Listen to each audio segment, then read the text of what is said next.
سورۃ الانبیاء کی آیت نمبر 30 الحمدللہ وکفیٰ سلام علی عبادہ الذین اصطفیٰ خصوصاً علی سید الرسل وخاتم الانبیاء وعلى آلہ واصحابہ الاتقیاء اما بعد فاعوذ باللہ من الشیطان الرجیم بسم اللہ الرحمن الرحیم اولم ير الذین کفروا ان السماوات والارض كانتا رتقا ففتقناهما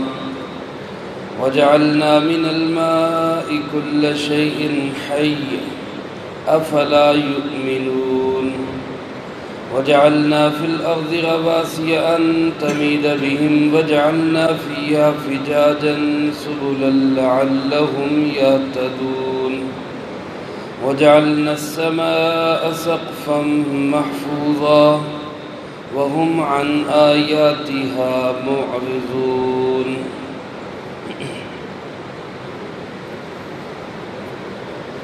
اولم ير الذين كفروا کیا نہیں دیکھا ان لوگوں نے جو کافر ہیں ان السماوات والارض کہ بے شک آسمان اور زمین کانتا رتقا یہ دونوں ملے ہوئے تھے ففتقناہما بس ہم نے ان دونوں کو کھول دیا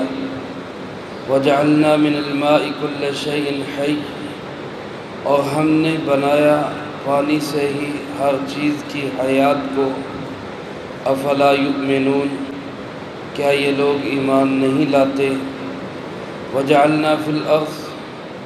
اور ہم نے بنائے زمین میں رواسیہ بلند و بالا مضبوط پہاڑ ان تمید بہم کہ وہ کہیں ان انسانوں کو مضطرب نہ کرے وجعلنا فیہا فجاجا اور ہم نے اس میں رکھی کشادگیاں سبلاً کھلے راستے لعلہم یہتدون تاکہ یہ لوگ راہ پائیں وجعلنا السماء سقفا محفوظا اور ہم نے بنایا آسمان کو محفوظ چھت وہم عن آیاتها معرضون اور یہ لوگ اس کی نشانیوں سے اعراض برت رہے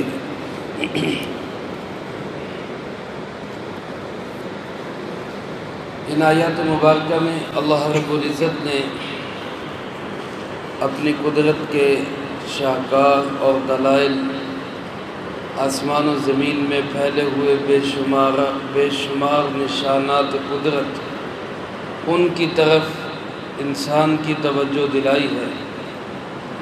اس لیے کہ اگر انسان اللہ رب العالمین کی ذات میں غور کرے تو خود ذات بابرکت میں غور کرنے سے انسان کو کوئی چیز سمجھ میں نہیں آئے گی کہ اللہ کی ذات کیسی ہے اس کی حقیقت کیا ہے اس کو نہ آج تک کوئی پا سکا نہ پا سکے گا اللہ اللہ ہی ہے وہ وراء الورا ذات ہے وہ ہر جگہ موجود ہے کیسے ہے اس کی صفات میں غور کیا جائے اس کی مخلوقات میں غور کیا جائے اس کی پیدا کی ہوئی چیزوں پہ انسان توجہ دے اور اس کی طرف خود اللہ رب العالمین نے توجہ دلائی ہے فرمایا ہے کہ انسان اس پہ غور و فکر کرے ان لوگوں کی تعریف فرمائی کہ جو آسمان و زمین کی تخلیق پہ غور و فکر کرتے ہیں وَيَتَفَكَّرُونَ فِي خَلْقِ السَّمَاوَاتِ وَالْأَرْضِ آسمان و زمین کی تخلیق میں غور و فکر کر کے پھر یوں کہتے ہیں ربنا ما خلقت ھذا باطلا اے ہمارے پروردگار تو نے کسی چیز کو بیکار پیدا نہیں کیا ہر چیز کارآمد ہے اسی میں اللہ پاک نے خاص طور پہ توجہ دلائی آسمان و زمین کی طرف قرآن کریم میں کئی جگہ پر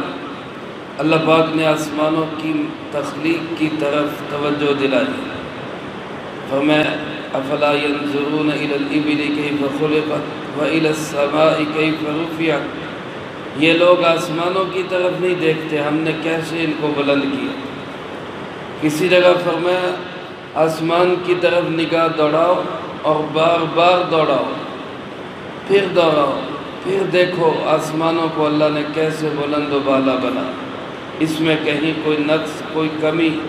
کسی جگہ کوئی اس کے جو ہے پھٹن، کوئی اور دراڑ، اس میں کوئی عیب نظر آتا ہو، فرمایا دیکھو ذرا غور کرو۔ تو یہاں بھی اسی کو اللہ پاک فرماتے ہیں اولم یر الذین کفروا، یہ لوگ جو کافر ہیں، ناشکرے ہیں، رب کے نافرمان ہیں، اللہ پہ ایمان لانے کے لیے تیار نہیں ہیں، کیا یہ لوگ نہیں دیکھ رہے ان السماوات والارض، کہ آسمان و زمین کانتا رتقا، یہ دونوں ملے ہوئے تھے، ففتقناہما، ہم نے ان دونوں کو کھول دیا۔ آسمان و زمین جب بنے ہیں اس وقت تو کوئی انسان موجود ہی نہیں تھا، اس کائنات کو اللہ پاک نے جب بنایا، انسان اس کے بہت بعد بنا ہے، تو پھر انسانوں کو یہ کیسے کہا جائے گا کہ کیا دیکھا نہیں ان لوگوں نے، یہ کیسے دیکھ سکتے تھے؟ اس لیے علماء فرماتے ہیں یہاں رؤیت سے مراد، دیکھنے سے مراد آنکھ کا دیکھنا نہیں بلکہ دل کا دیکھنا ہے، یعنی کسی بات کا علم میں آنا کہ کیا تمہارے علم میں یہ بات نہیں آئی۔ اس کی مثال بالکل ایسے ہے جیسے سورۃ فیل کے آغاز میں اللہ پاک نے فرمایا الم تر کیف فعل ربک باصحاب الفیل، کیا تو نے دیکھا نہیں اللہ نے ہاتھیوں والوں کے ساتھ کیا کیا۔ اب وہ ہاتھیوں والوں کے ساتھ جو ہوا وہ تو جناب محمد کریم صلی اللہ علیہ وسلم کی پیدائش سے بھی پہلے ہوا، آپ کی ولادت باسعادت بھی اس کے بعد ہوئی، تو دیکھا کیسے جا سکتا ہے؟ دیکھنے کا مطلب یہی کہ تمہارے علم میں یہ واقعہ نہیں آیا،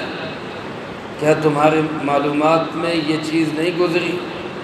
تو یہاں بھی اسی طرح دیکھنے سے مراد یہ کہ کیا تمہارے علم میں یہ بات نہیں کہ آسمان و زمین کانتا رتقا، یہ دونوں ملے ہوئے تھے، ہم نے ان کو کھول دیا۔ ملے ہونے کا مطلب کیا ہے اور کھولنے کا مطلب کیا ہے؟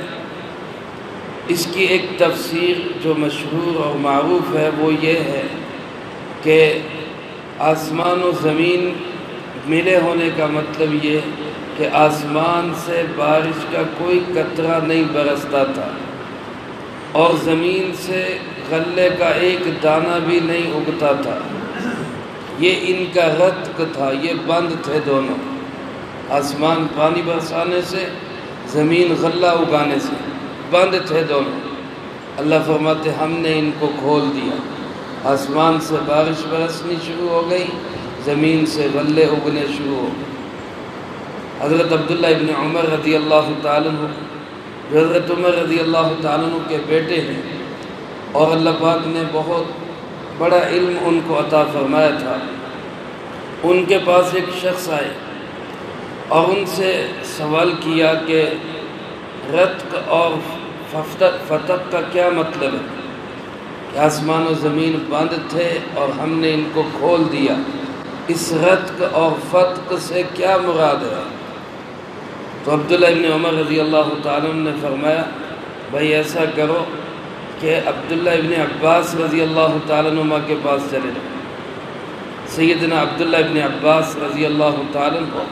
جناب محمد کریم صلی اللہ علیہ وسلم کے چچا زاد بھائی،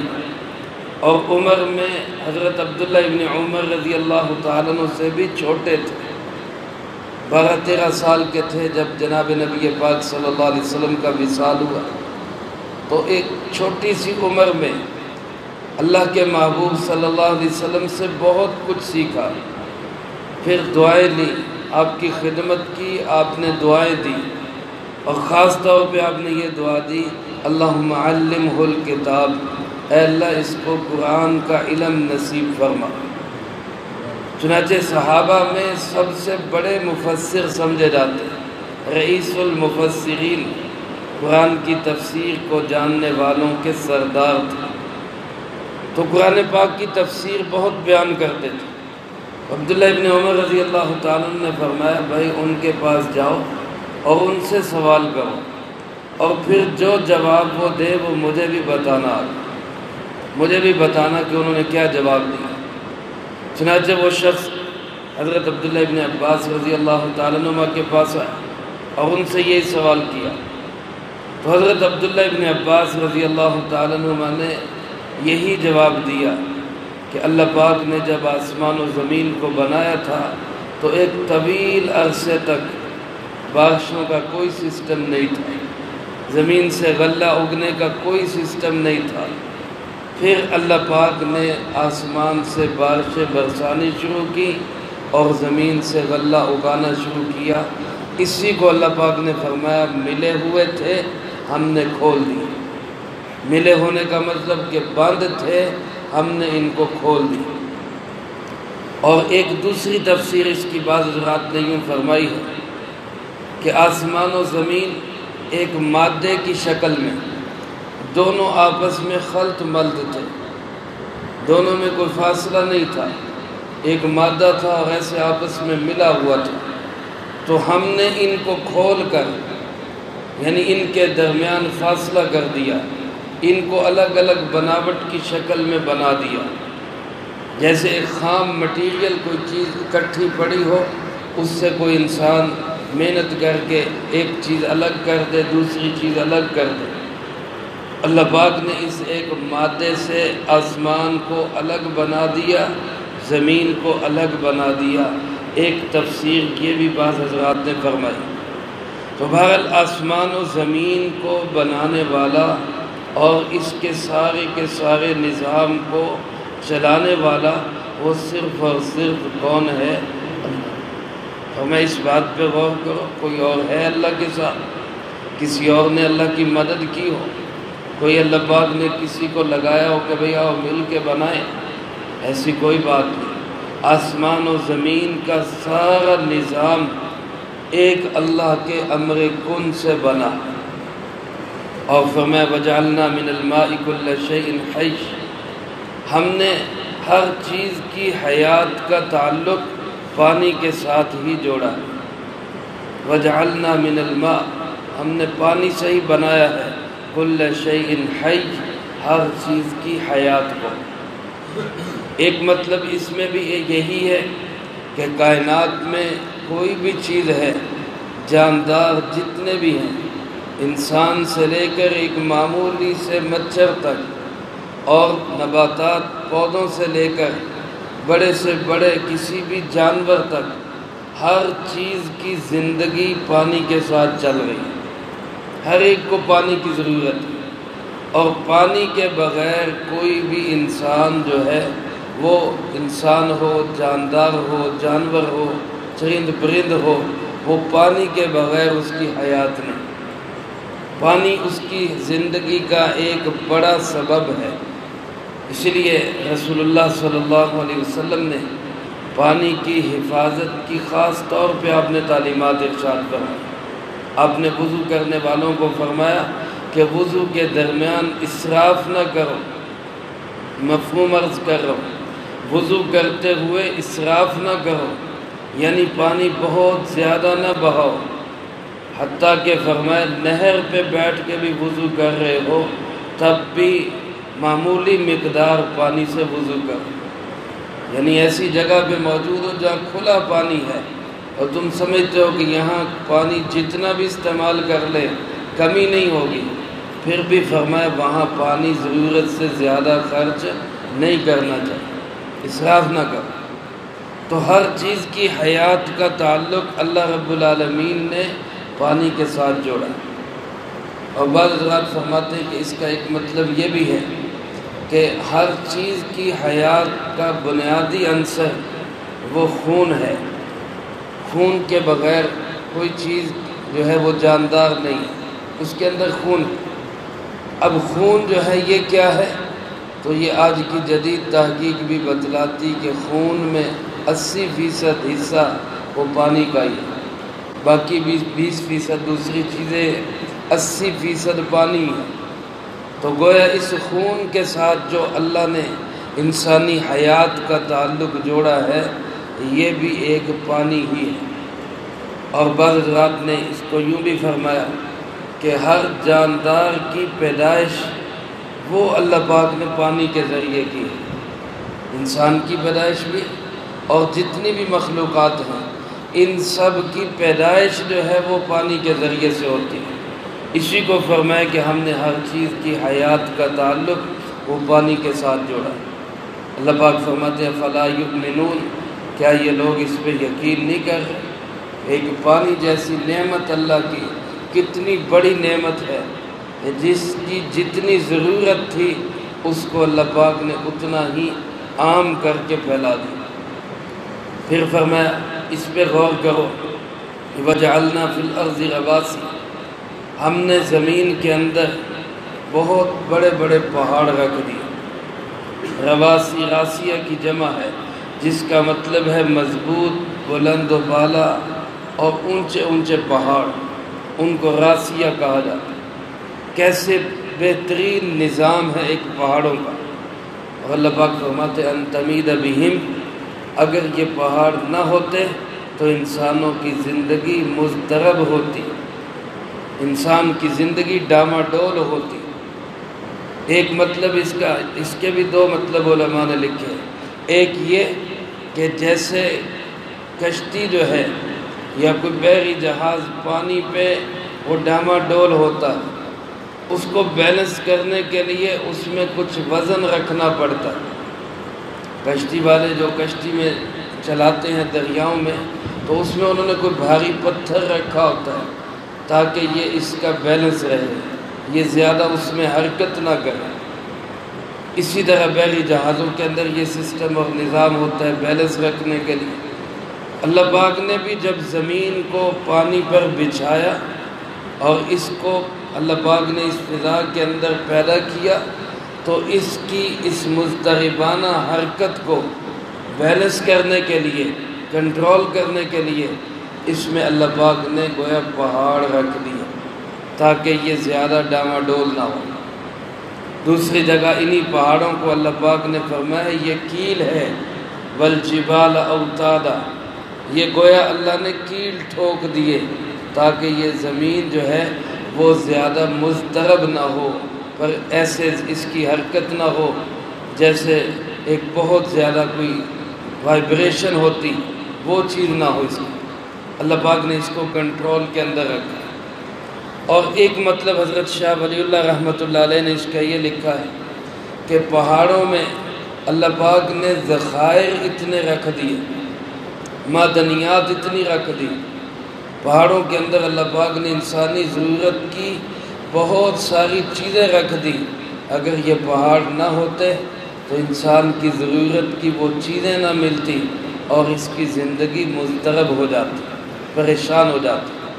تو اس زندگی کو اضطراب سے بچانے کے لیے اللہ پاک نے پہاڑ بنائے اور پہاڑوں کے اندر وہ معدنیات کثیر تعداد میں اللہ پاک نے رکھ دی۔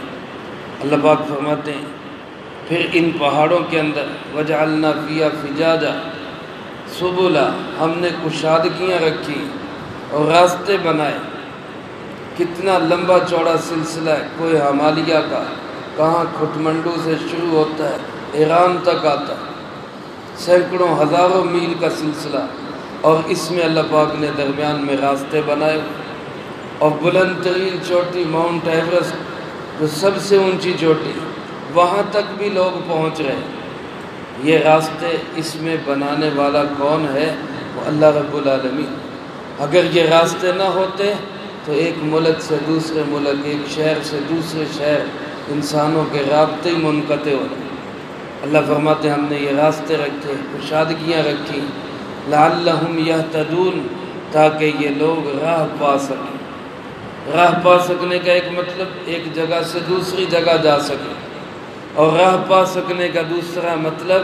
کہ اللہ کی ان قدرت کی نشانیوں کو دیکھ کر اللہ تک پہنچنے کا راستہ پا سکیں۔ یہ خالق مخلوقات کو دیکھ کر خالق تک پہنچنے کی ہدایت حاصل کریں۔ اور فرمایا وجعلنا السماء، آسمانوں کو دیکھو ہم نے بنایا سقفا محفوظا، ایک محفوظ چھت ہے، ایک ایسی چھت جس کی حفاظت کی گئی۔ میرے محترم دوستو، آج دنیا کے اندر انسان بڑی مضبوط چھتیں بناتا ہے۔ کبھی وہ چھتیریاں باندھے ہوتے تھے، پھر ٹیئر گارڈر آئے، پلینٹر آئے، اس میں بھی اب بڑی بڑی مضبوط اس میں چھتیں بڑھ رہی۔ لیکن ایک وقت ہوتا ہے، بنانے والا پہلے کہتا ہے جناب اس کی میعاد 50 سال ہے، اس کی میعاد 35 سال ہے، اس کی میعاد 100 سال ہے، اس کے بعد اس کو دوبارہ بنانا پڑے۔ لیکن قربان جائیں رب العالمین کی بنائی ہوئی چھت پہ ہزاروں سینکڑوں ہزاروں سال بیت گئے، آج تک اسی طرح موجود ہے، اور قیامت تک پتہ نہیں کتنا عرصہ ہوگا یہ قیامت تک یہ چھت اسی طرح محفوظ رہے۔ اور پھر جب قیامت آئے گی اللہ پاک اس آسمان کو پھر پہلے کی طرح توڑ مروڑ کے زمین کے ساتھ خلط ملط کر دیں، یہ سب آپس میں دوبارہ گڑمڑ ہو جائے۔ فرمایا دیکھو ہم نے اس کو کیسی محفوظ چھت بنائی اور اس کے اندر کیسی نشانیاں بکھیر دی۔ آسمان کے اندر کتنی نشانیاں، سورج، چاند، ستارے، کہکشائیں، فضائیں، اور اوپر کا نظام، فلکیات، کتنی بڑی بڑی قدرت کی شاہکار نشانیاں اللہ پاک نے ان آسمانوں میں پیدا کر دی۔ لیکن فرمایا انسان کی صورتحال یہ ہے کہ یہ ان سب نشانیوں کو نظر انداز کر رہا ہے، معرضون، اس سے صرف نظر کر رہا ہے، یوں کر رہا ہے جیسے ان نشانیوں کو دیکھا ہی نہیں۔ اصل میرے محترم دوستو یہ ہے کہ انسان ان نشانیوں کو دیکھ کر اس کے بنانے والے تک یعنی اللہ رب العالمین تک پہنچے۔ اگر ایک انسان آسمان و زمین پہ غور کر کے اللہ تک پہنچ رہا ہے تو اس سے بڑا کائنات کے اندر سمجھدار انسان کوئی نہیں۔ اور اگر ایک انسان چاند پہ چلا گیا، مریخ پہ چلا گیا اور ستاروں سیاروں پہ کمندیں ڈال لی لیکن رب العالمین تک نہیں پہنچ سکا تو اس سے بڑا بے وقوف انسان دنیا میں کوئی نہیں۔ اللہ ہم سب کو اپنی مخلوقات پہ غور کر کے اپنی ذات تک پہنچنے کی توفیق نصیب فرمائے۔ اللہم انت السلام و منک السلام، تبارکت ربنا و تعالیت یا ذا الجلال والاکرام۔ اللہم اعنا علی ذکرک و شکرک و حسن عبادتک۔ اللہم احسن عاقبتنا فی الامور کلها وأجرنا من خزي الدنيا وعذاب الآخرة۔ اللهم باقية كباقية الوليد، اللهم استر عوراتنا وآمن روعاتنا، اللهم إنا نجعلك في نحورهم ونعوذ بك من شرورهم، اللهم اكفنا بحلالك عن حرامك وأغننا بفضلك عمن سواك، اللهم اكفنا كل مهم من حيث شئت ومن أين شئت، ربنا تقبل منا إنك أنت السميع العليم وتب علينا إنك أنت التواب الرحيم، وصلى الله على النبي الكريم وعلى آله وأصحابه أجمعين برحمتك يا أرحم